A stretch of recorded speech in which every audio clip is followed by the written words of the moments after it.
Brown has been one of the most talked about athletes across sports and social media, but none of that talk is centered around anything from the field. And tonight, John, that trend continued. Once again, not a football story. A former trainer accusing New England Patriots wide receiver Antonio Brown of sexual assault in a federal lawsuit filed Tuesday in the Southern District of Florida. In a copy of the lawsuit reviewed by ESPN, Brittany Taylor alleges Brown sexually assaulted her twice in June of 2017 and raped her in May of 2018. The woman says she originally met Brown while in college at Central Michigan. The two had a, quote, consensual personal relationship, according to Brown's attorney. The lawsuit is a civil complaint, and it is not clear whether Taylor reported her accusations to the police. More from Brown's lawyer, Darren Heitner, a statement that reads in part, Antonio Brown learned today that he has been named in a lawsuit filed in federal court in Southern District of Florida. Mr. Brown denies each and every allegation in the lawsuit. He will pursue all legal remedies to not only clear his name, but to also protect other professional athletes against false accusations. The statement did acknowledge at least one instance when the two engaged in consensual sex. ESPN legal analyst Ryan Smith joins us now. And to reiterate here, Antonio Brown is facing a civil lawsuit alleging a sexual assault. As of right now, no criminal charges have been issued. So with that being said, Ryan, what is the legal process for a lawsuit such as this one? Well, it's interesting. I'm glad you mentioned that because it's not as if we're talking about a prison situation or anything like that. This is simply a claim that Antonio Brown sexually assaulted this woman and that she is asking for money damages. Now, when you look at a case like this, the standard of proof, preponderance of the evidence, meaning it's more likely than not that based on the evidence, the conduct that she alleges occurred. Much lower standard. So if this ends up in a civil court and this actually goes to proceeding, it just moves forward, then you've got sort of he's saying one thing, she's saying something else, and a jury has to decide basically who they think is telling the truth here. If you read through the lawsuit, some of the allegations are very disturbing, quite honestly, at times, and that would cause someone, a layman maybe who doesn't have the legal background that you have, Ryan, to ask this question. If the allegations are that serious, why would someone, not to speak for this particular accuser, why would someone file a civil lawsuit prior to anything from a criminal standpoint involving the police? Part of it is because they can.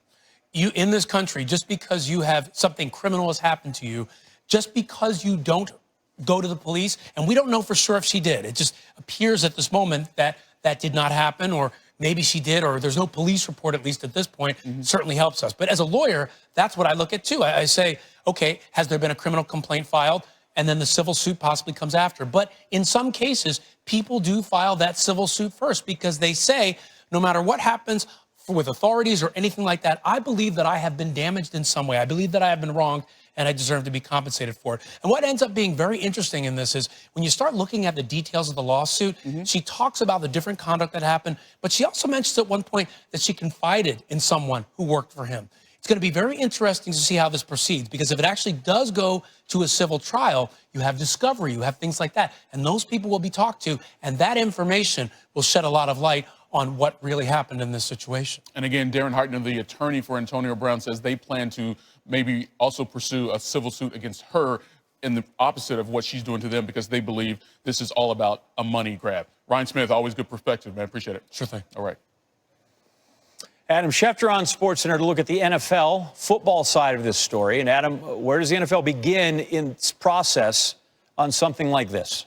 Well, John, it is beginning its process right now because the NFL did not know about this. It was unaware of this particular situation until tonight. And so this is unfolding in front of the NFL's eyes, just as it is unfolding in front of the eyes of everybody else. The NFL will have to gather as much information as it can, as quickly as it can, and try to make a decision. Now, tonight, the NFL has not rendered any comment whatsoever on the Antonio Brown situation. But when you speak to people around football, they have wondered whether the NFL and Commissioner Roger Goodell could go ahead and place Antonio Brown on the commissioner exempt list, which would give everybody time to sort out some of the details of this case, to figure out what did and didn't happen, and then to make a more educated decision with the benefit of time. Again, another person said the commissioner exempt list at this point in time, it's premature to say that, but I think there are other people who think that could come into play here.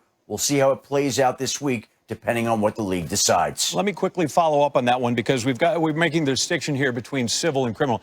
In the personal conduct policy for the NFL, right, they don't care. If you're a bad actor or have done something, right, they're free to do as they wish. Correct.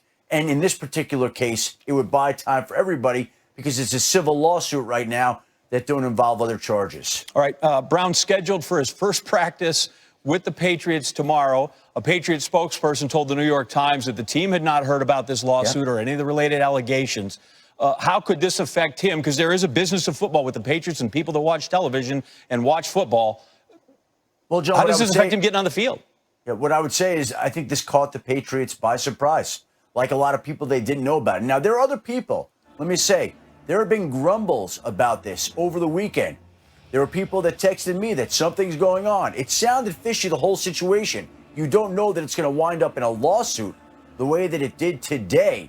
But the Patriots are processing all this, reading through everything, and trying to figure out what is the best thing to do from this point on. They have a decision to make here. And Antonio Brown, I think, has used up a lot of the goodwill that he had built up through the years over the course of the last offseason or so. There are people who have questions about him. The New England Patriots are going to have to decide whether or not they have similar questions about him and what they want to do. Do they want to stand by a guy that they don't know, who has a questionable reputation from the last couple of months? Or do they want to go forward with a receiver that they were willing to sign because of how good and talented and dynamic he is? And I think that's something the Patriots right now are sifting through because, as I said, as is with the case with everybody else, they're seeing this for the first time and learning about it for the first time tonight. Yeah, so the lawsuit filed, but now the league and the team having to play catch up. Adam Schefter, Antonio Brown, more to come for sure as this story develops. Thank you, Adam. Thank you, John.